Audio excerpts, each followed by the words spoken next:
Hi, everyone. Welcome to the Intentional Conscious Parenting Show. Today, we are so honored to have Rick Morrison, author of The Hug Store. Welcome, Rick. Welcome, Rick. We're glad to have you. Thank you both. A joy to be here, excited to share with you and be in your vibe. So thank you. Thank you. So I want to begin by saying, can you tell us and our audience how you and your daughter wrote your book together? How did it come about? That is the origin. It's actually my daughter who, her name is Shauna Morrison. And when she was then about 4 years old, we were visiting my family. We live in Los Angeles now, but my family lives in Michigan, my parents, and we were visiting. And it's really, what I love about the story is it's pure innocence, and it's direct, told in a 4-year-old's voice, the actual book. But Shauna wanted to, have some space when she got off the plane, just saw my parents, and my dad, her grandpa, asked for a hug because he missed her. And she knew he's important, and she probably should hug him to make me happy or whoever else happy, but she wasn't comfortable hugging him. And I didn't push her to hug him, but it was a weird energy for a minute. But she took it upon herself to, out of nowhere, say, "Grandpa, I'm all out of hugs. But I'll go to the store." Yeah, I'm out of them, but I'll go to the store and bring one back to you. And we're all like, where does that? You had never heard her say that before. Never. Okay. Wow. And, she was feeling all sides. And that's, we'll talk more about children and how, tuned in they are. Oh, yes. And that was it. So that was the beginning of an idea of telling a story about the actual incident that happened. But then we explored, well, what if there is somebody out there who really isn't comfortable with hugging and doesn't think they have them within them? Like, where would they go? Where would they shop? So then Shauna started kind of creating a storyboard of stores that she's familiar with where she would look for them. And, we made it repetitive.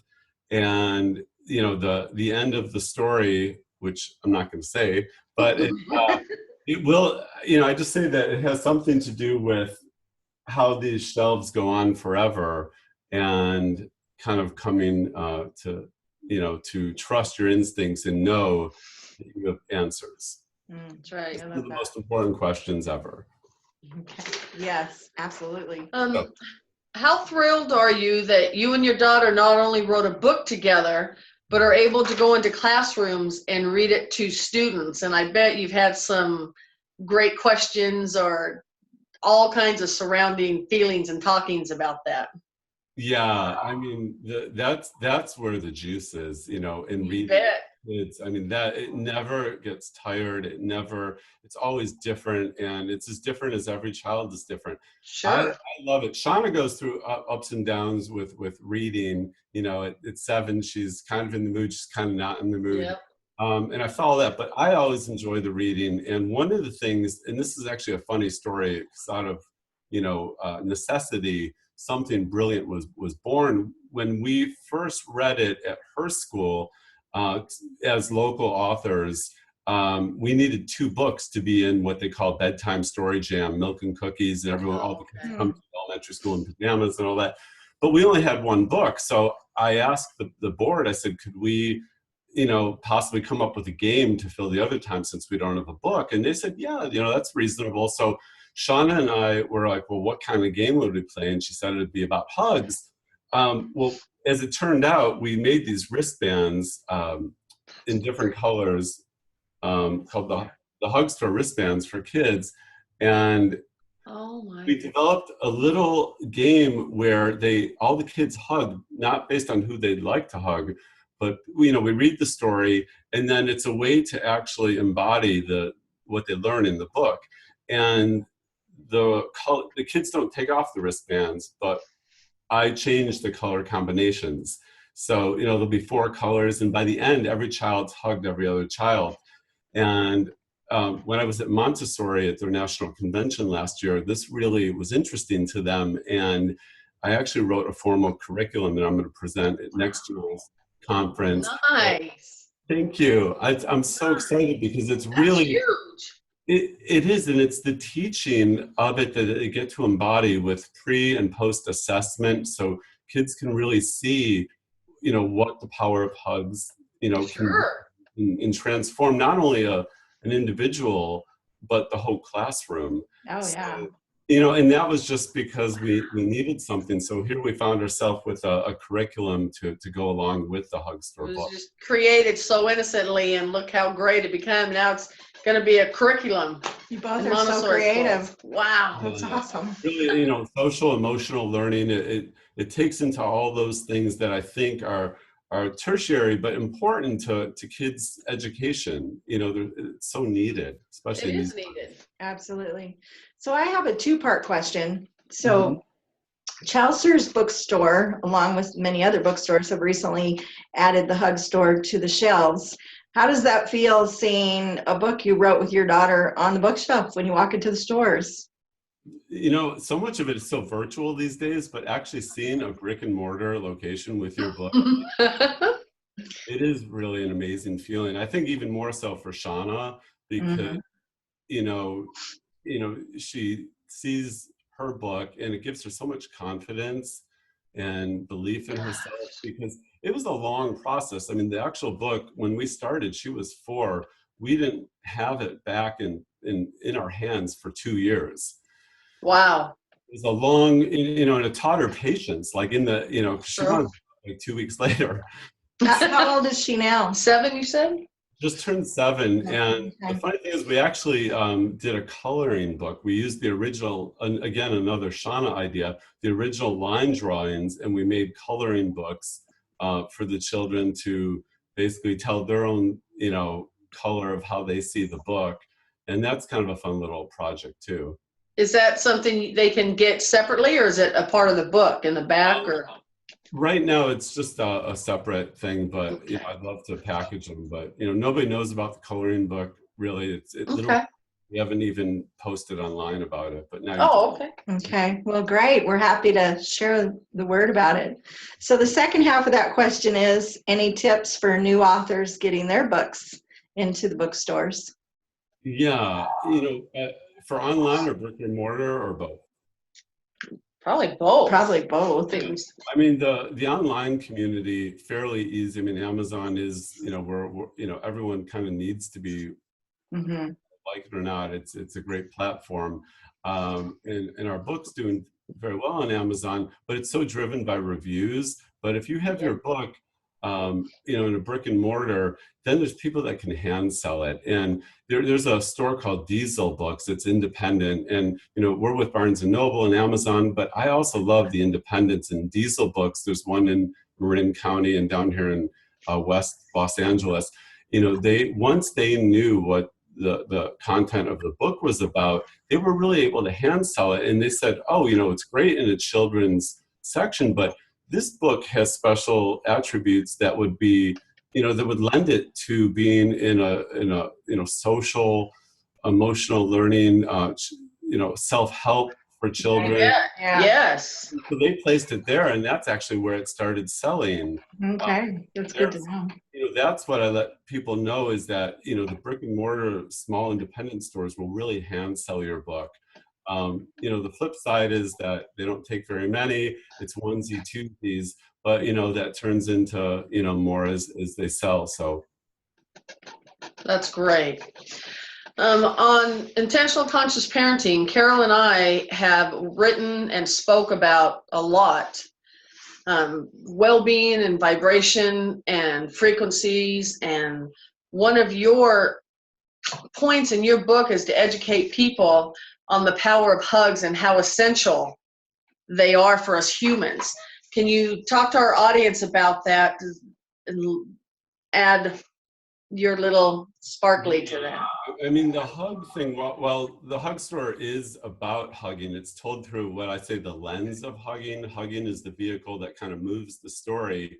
And that part is real. I mean, it's as real as anything else. And, human touch, if you go back to, before we are born, we're cradled, we're held, we're hugged.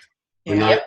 not. And, some people, do and don't love swaddling their babies, but I noticed from my firsthand experience with Shauna, when I swallowed her, she, even though it looked kind of painful, and my then wife at the time would be like, "What are you doing to her?" I was like, She was "Trust me." comforted.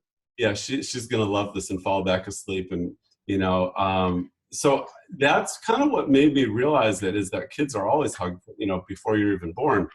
But then we let go of that. So the hugging part is really important. Especially, one of our endorsements in our book is a doctor who says, hugs are important in this high-tech, low-touch society, where it's Absolutely, they are. it's all ones and zeros, and but for thousands of years, we've been these people that have been, with human touch. So anyways, one of my, I got many endorsements, but my favorite is a woman by the name of Dr. Tiffany Field, and she runs the Touch Research Institute at the University of Miami, in the medical building there. And it's the world's first global facility that's dedicated to the study of human touch.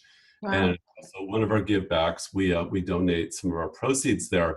But what I love is that she loved that there was a children's book that would teach not only kids as they grow up, to embrace this, but parents who often don't hug their kids. And, teachers would tell me that sometimes the only hug that their child gets is a hug from their teacher. It's true. I have heard this and had children tell me the same thing. Yeah, and Dr. Field has written over 20 books on human touch and how important it is. So, on our Facebook page, we try to educate, about hugs. And that started a nonprofit that we have also called the Hug Alliance, which is a global member of hugging organizations. And on National Hugging Day, which is an actual real holiday, it's trademarked. It's been since 1986, I believe. We're going to do a big Guinness Book of World Record of the most nationalities hugging on Earth. Wow. When are you doing this? It's National Hugging Day, January 21st of 2018. Where are you doing? Are they going to be televising it? We'll stream it for sure. Tentatively, you know what? Check our Facebook page. Okay. You bet. That's huge. That's way cool. That is so cool. How exciting. It is. That's a big deal. It Very really, big deal. and it's all, about the power of touch and embrace. And Because it's real. Vibration and energy is so real. I don't think people really, there's a lot of people that don't realize that. And just as you spoke, when the baby's in you and we're moving and talking, that baby's feeling, moving, hearing, all of it. Right. Everything is movement in our universe. And, now we know that science has proved that. And, this finger is not like it looks to our eye. Correct. Right. So when kids grow up in that, that's taken me one step further, knowing if we can nurture them, and as they grow up and their kids feel that way, that's really how we change the game. That's awesome.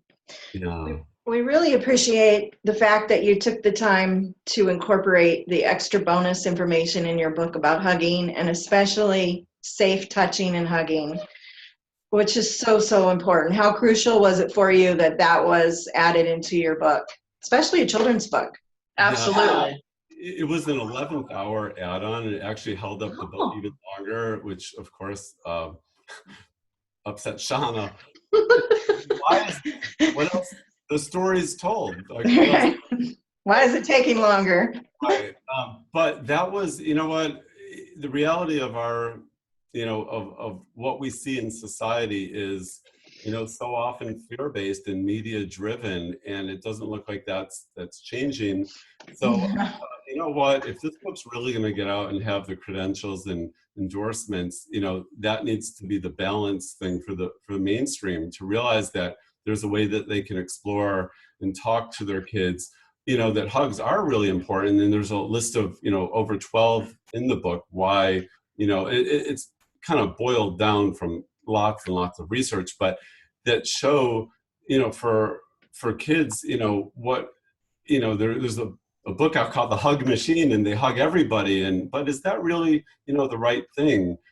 So I wanted kids to have their sovereignty and trust their instincts again with that, and know, but also have some guidelines for, you know, childcare professionals, parents, teachers, to open that discussion, and it's age appropriate, obviously. Right.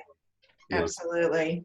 so Absolutely. That's fantastic. It's- Absolutely We fantastic. honor you for putting that in there. It's Yes. so important.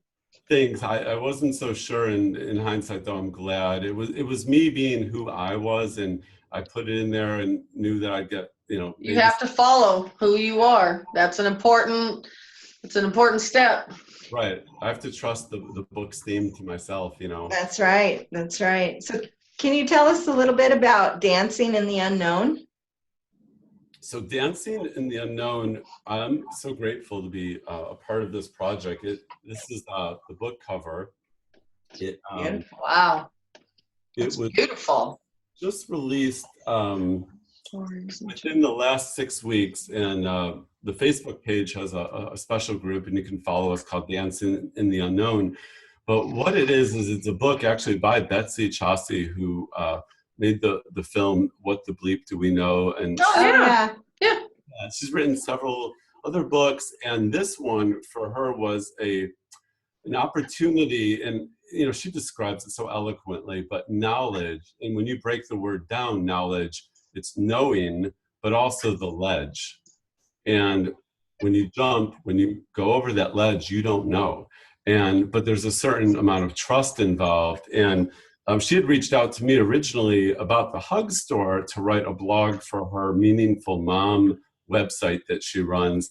But in doing that, she discovered my story about the story behind the story about the Hug Store, and she thought that that was really interesting. So she pulled together almost 20 authors, many, you know, not published before, including me, for at least you know, writing an adult book, and wrote a chapter in this book about my journey to awaken, to become more conscious, to become, you know, a more conscious parent.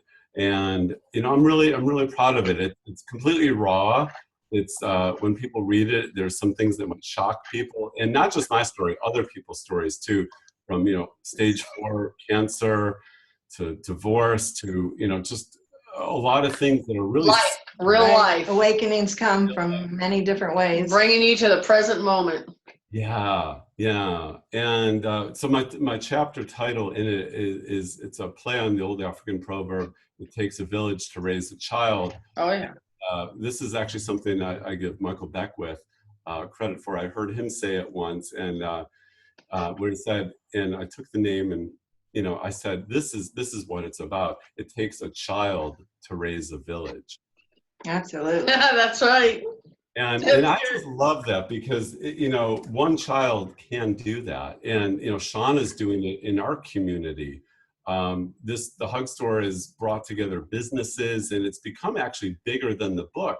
And when you boil it down, the essence is that Shauna and what she's teaching us, and what I'm aware of through the conscious parenting work, I've been so, you know, I just love doing it, that you know, the kids are able to actually lift our vibration if we let them. That's the hope. If we let them, that's the key. Absolutely. That's the key. Well, I believe to teach is to learn, and to learn is to teach. I love that. So it does go around both, and that They kids definitely have a come here lot to teach. come here to teach us and everybody around them.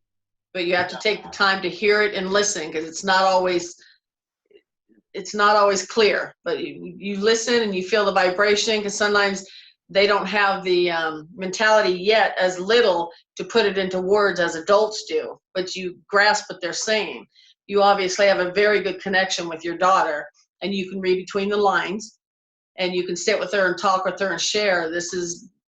That's very valuable. This is some parents lack that, or don't even know that's possible.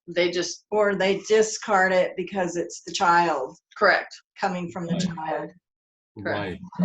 It is. I mean, we could obviously go on and talk for hours about this, and it's one of my favorite things to talk about. But what I've learned is that she's actually helped me to, you know, to realize and become more of who I am. And in doing that, you know, I'm now, you know, can be involved with this book and the Hug Alliance and all these other things, and some of the other businesses I run. They're all kind of merging, and I used to keep everything very separate in my life, and now everything's kind of merging into like this one vortex of who I am. But it's because of Shauna and seeing that, you know, there's no separation in a child's world. You know, Right. it's always in the moment, and it's always, you know, all inclusive. And she's, you know, I breathe that freshness, you know, because of her. I'm just so grateful. That's beautiful. I can't wait to That's see beautiful. what she comes up with next. I can't even, that's my question is there another children's book in the future with you two?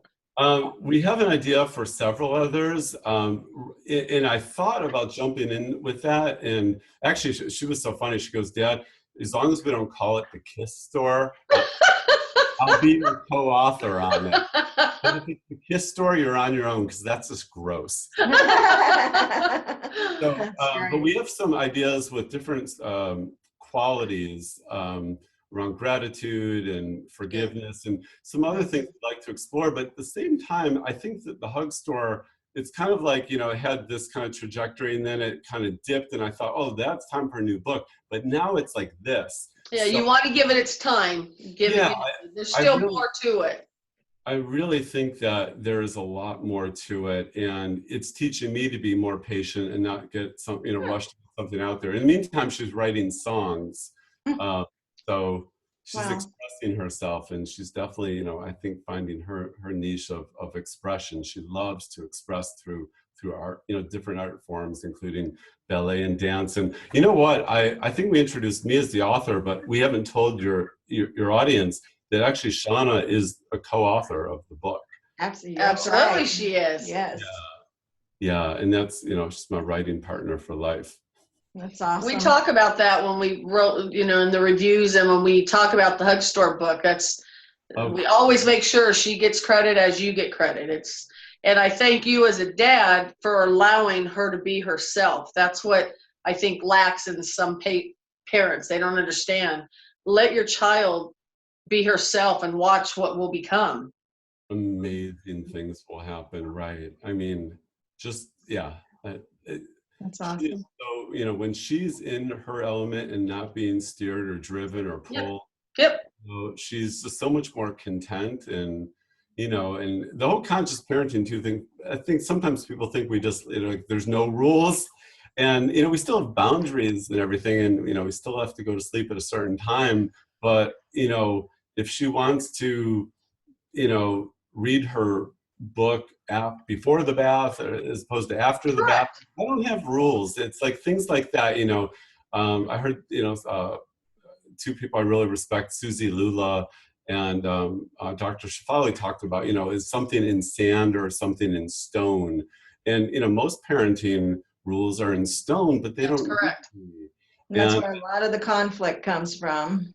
Yeah, so now I find myself going, okay, you know, sand or stone. And when I hear that, almost everything could go into the sand, and then there's so much less friction, so much less drama. Correct. And then, you know, she's more creative, and, you know, who doesn't want to live there?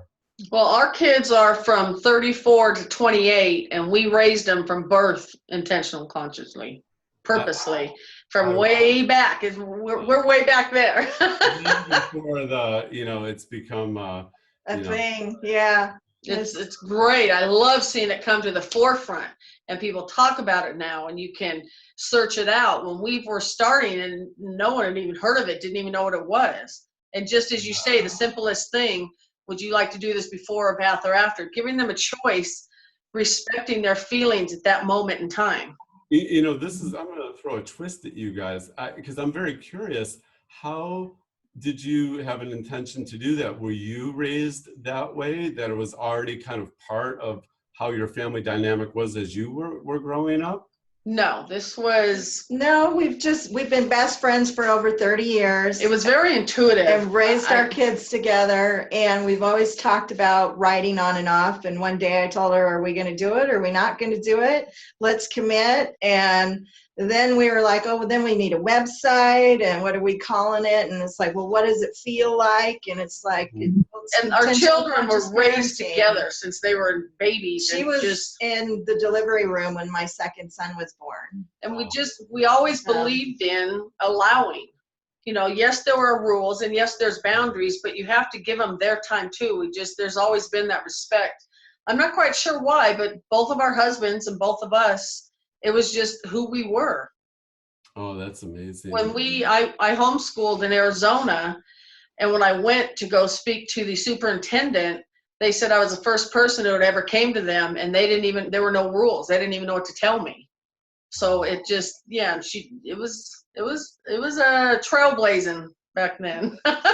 But we're also big believers in just living your life from your intuitive side. Absolutely. Now that I have had my whole life. I'm not sure why. I wasn't raised that way, but I was kind of the oddball in the family of doing that.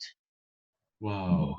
Wow. It just came natural to you to Yes. always listen. And you know, in that, like, so nobody tried to take that away from you, because I feel so often now, you know, we figure out our kids. I mean, there's already, you know, stuff for high schools. You know, we get emails, and Shauna's just barely in the second grade, you know, Right. all schools, and it's all the stuff figuring it out. It's like, you know, things will probably change in those 6 years or 8 years. Yes, they will. Yeah, a lot. They will. Yes. And so it puts us off so far in the future that we're not even there for them in the present. So That's yeah, awesome. I admire what you guys do, and I'm so grateful that you recognize some attributes in you know, my work and our work too. Absolutely. The vibration, and we feel that.